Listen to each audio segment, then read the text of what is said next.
ní kí káàbọ̀ sórí ètò yín ètò wa ìtàn àti òwe Yorùbá tí mo ti ń wí náà ni mò ń wí lábẹ́ àkóso bó ti wù kó rí ibi tó rọrùn ni ó máa kọ sí èmi àti ẹ̀yin lágbára àti àṣẹ Olódùmarè.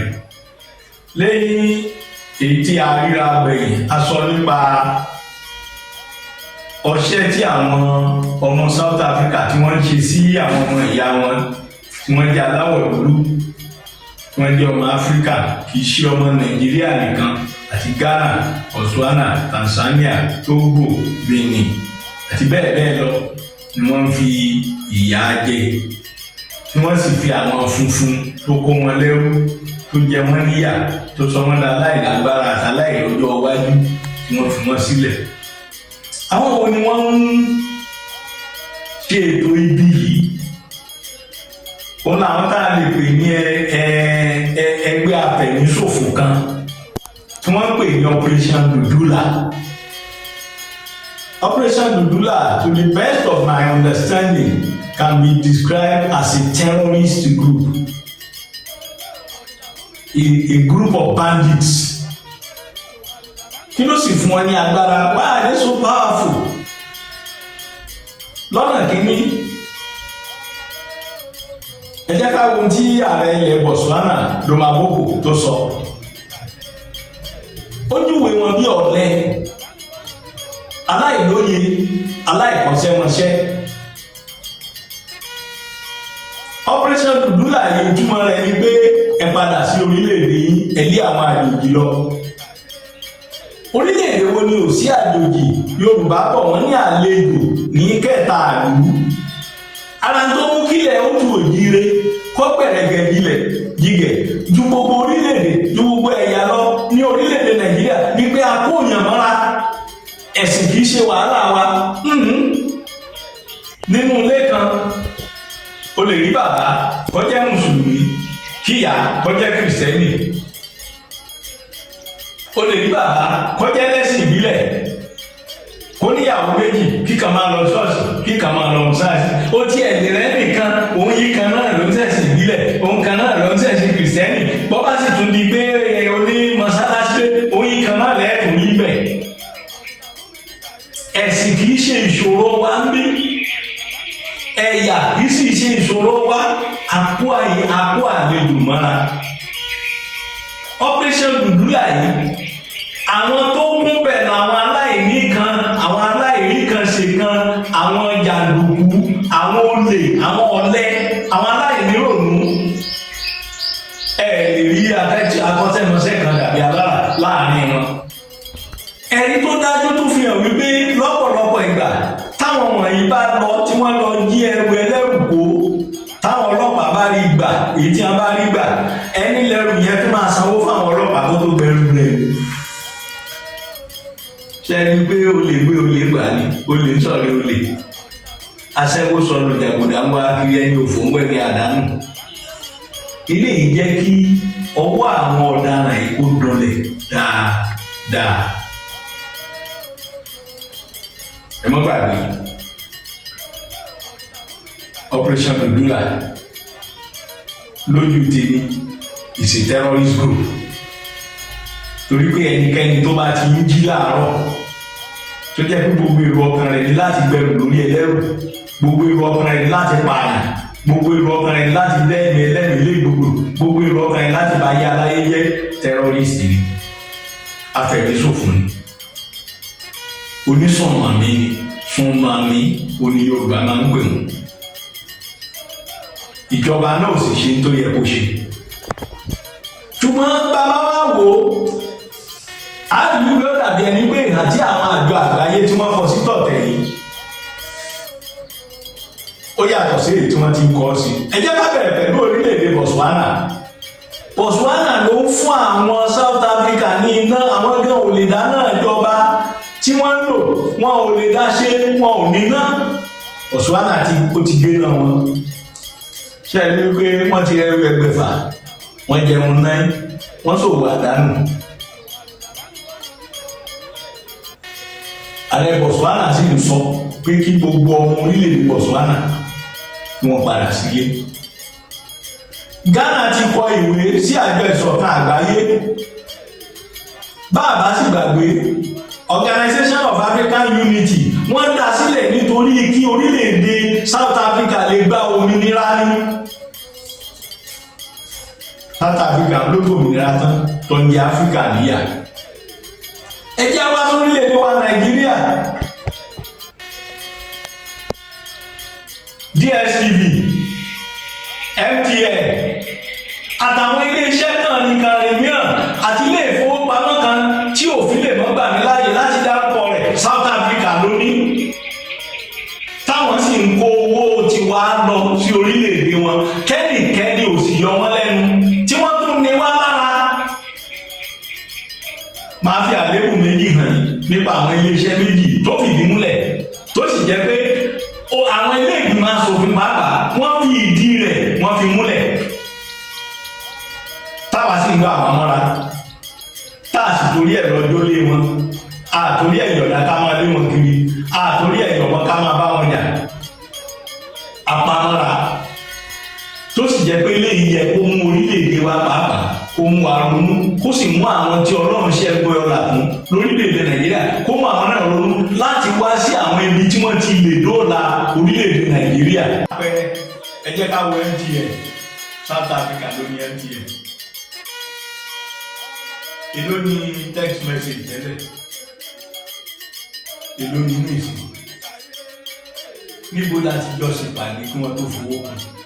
Bóyá ẹ̀yin mọ̀ gbà náà, owó kan yìí láàárọ̀. Wọ́n ń kó dollars, wọ́n ń kó owó wa lọ ní dollars lójoojúmọ́. Àṣìbínú, àbámẹ́ta.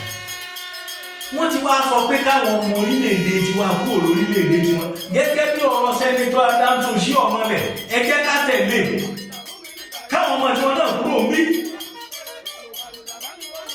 Ohun tó mú kí Muritala lè nationalize BP British Petroleum tó sọ́jà African Petroleum ó yẹ káwọn náà lè nationalize MTN. Káyọ̀ gbogbo directors sí tiwọn káwọn àwọn ọmọ tiwa náà síbẹ̀ àwọn akọ́ṣẹ́mọṣẹ́ tiwa káwọn náà fún wọn síbẹ̀ owó tó lọ sí South Africa kó máa wá síbí. Ọ̀pọ̀lọpọ̀ ọṣẹ́ wọn la fún wọn ní tax free. Ọ̀pọ̀lọpọ̀ àwọn ọmọ tí wọ́n la fún ní ìwé ìgbélú ẹ jẹ́ ká lè fòkè ẹ̀.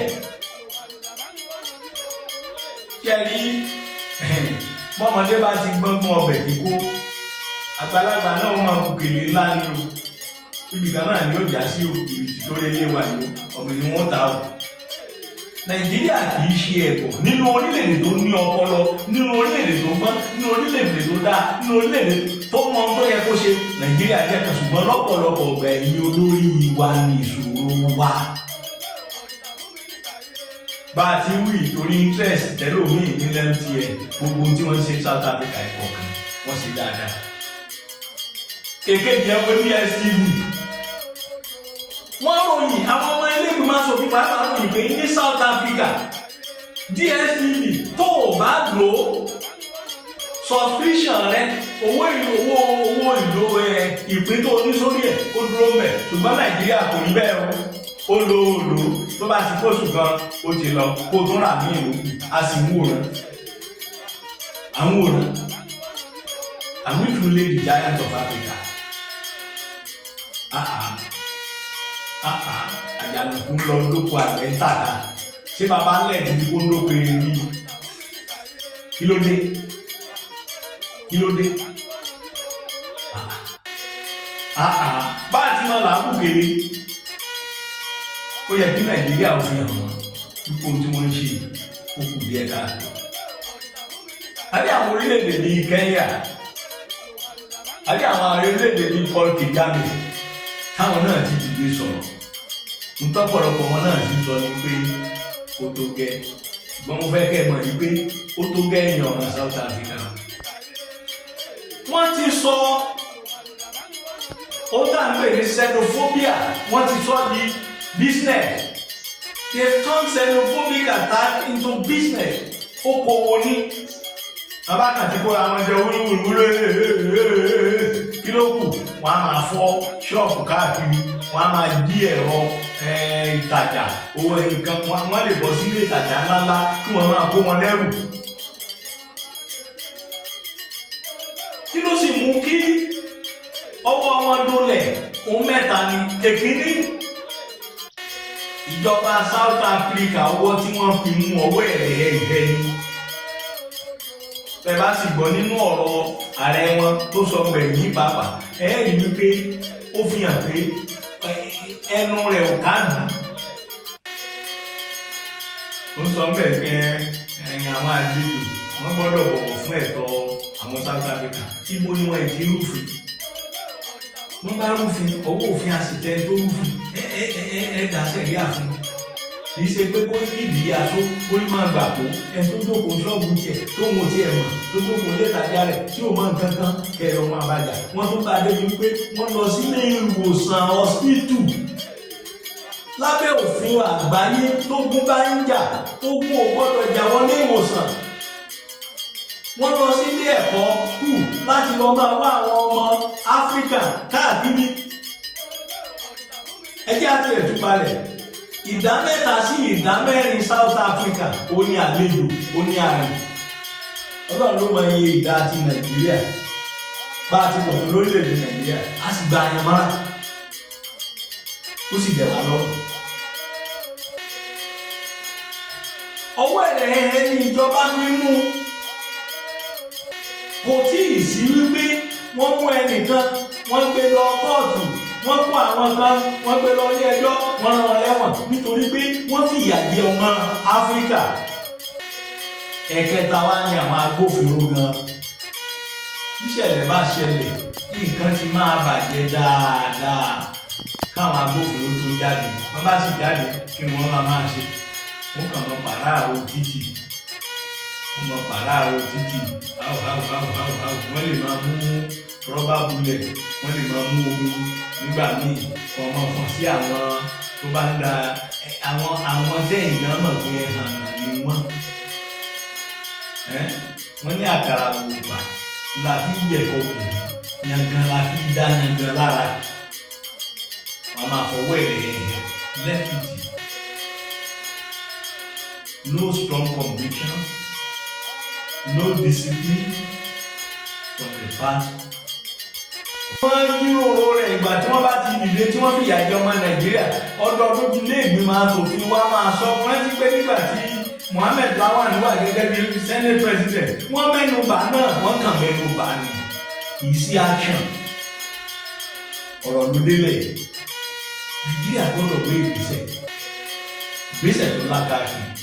lóòótọ́ a ti lọ bá àwọn èèyàn wọn sọ̀rọ̀ ní South Africa lọ́hùn bí mo tiẹ̀ ṣe gbọ́ olóyè rẹ̀ nípa ní Káyọ̀dé mo kí n kú oríire o àwọn ní ambassador sí South Africa báyìí mo mọ̀ wípé ẹni tó kúnjú òṣùwọ̀n nìyí. kí ni ìgbésẹ̀ tẹ́ ẹ máa gbé tírú ìṣẹ̀lẹ̀ yóò fi ní ṣẹlẹ̀? lọ́pọ̀lọpọ̀ ìgbà tó tó di pé Nàìjíríà ń rí ya ká tó gbé ìgbésẹ̀ ìyà ti jẹ àwọn ọmọ wa wọ́n ti pa wọ́n nípa púpa. ẹ pàjọ tó ní òòrùn àmọ̀ yìí bí ẹni tó láṣàn àmọ̀ yìí bí ẹni tí kì í sojo bàbá yín lẹ sì fi jọ ẹ̀ṣọ́ máa ní ẹjọ́ lójú ẹjọ́ níwà Ọlọ́run á fún yín ṣe. ẹ jẹ́ ká pinwọ́ kínní yìí irú ẹ̀ wọ́n tún ṣẹlẹ̀ mọ́. èmi ni ti ní tòótọ́ òun ìta àti òwe Yorùbá èyí tá a fi lónìí rèé o. ibi tó rọrùn ni ó máa kọ sí èmi àti yín. ẹ má gbàgbé láti share láti like láti subscribe. ẹ má gbàgbé láti ràn wá lọ́wọ́. fídíò wa ti lòun máa ṣe ní àwọn ìdíwọ́ díẹ̀díẹ̀. yàtọ̀ sí eléyìí ń kọ́ láti gbéṣẹ́ kọ̀ọ̀kan jáde a nílò ìrànlọ́wọ́ yín. ẹ ràn wá lọ́wọ́ kétò yóò mọ̀ kù. àwa ní ti ní tòótọ́ bẹ́ẹ̀ bá fẹ́ fowó ránṣẹ́ sí wa. òǹkà ilé ìfowópamọ́ wa ó wà lórí móhùnmáwòrán yìí. títí ìgbà míì tá a tó pàdé mo wí pẹ̀lú ìdánilójú pé ibi tó rọrùn yóò kọ́ sí ní àti ilé o.